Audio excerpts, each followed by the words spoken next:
Mabigat at isang napakalaking dagok sa pamilya ni Jackie Lo Blanco ang nangyari kay Ricky Davao. Sunod-sunod ang pagkawala ng mga mahal sa buhay ni Jackie Lo. Kamakailan lang nang pumanaw ang ina nitong si Pilita Corrales. At nitong araw lang, pumanaw naman ang veteran at award-winning actor na si Ricky Davao. Siya ay 63 years old. Kinumpirma ng kanyang Viva Entertainment family ang malungkot na balita sa pamamagitan ng Facebook.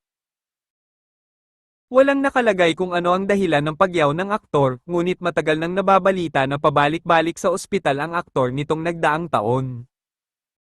Kalaki pang black and white photo ng veteranong aktor, nakasulat dito ang mensaheng, "Pahinga ka na, Sir Ricky." Magse-celebrate sana si Ricky o Frederick Charles Caboles Davao ng kanyang 64th birthday sa darating na May 30. Nagsimula ang showbiz career ni Ricky noong early 80s at nakagawa ng humigit kumulang 100 pelikula, bukod pa riyan sa napakaraming teleserye na ginawa niya sa iba't ibang TV network. Bukod sa pag-arte, nakapag-direct din ng ilang TV show si Ricky. Isa rin siyang industrial management engineer pero hindi na nga niya ito nagamit bilang propesyon. Sa 4 na dekada niya sa entertainment industry, narito ang ilan sa mga pelikulang nagawa niya. Berdugo ng Munti 1993. Escapo 1995, Cristo 1996, Mula sa Puso 1999, You and Me Against the World 2003, Barcelona, A Love Untold 2016, Bato, The General Ronald de la Rosa Story 2019, Big Night 2021.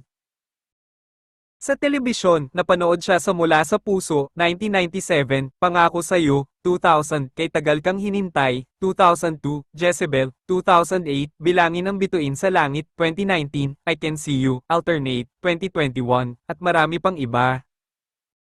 Kasama rin siya sa upcoming action fantasy series ng GMA7, ang Encantadia Chronicles, Sanger, na pinagbibidahan nina Angel Guardian, Kelvin Miranda, Faith Da Silva at Bianca Umali.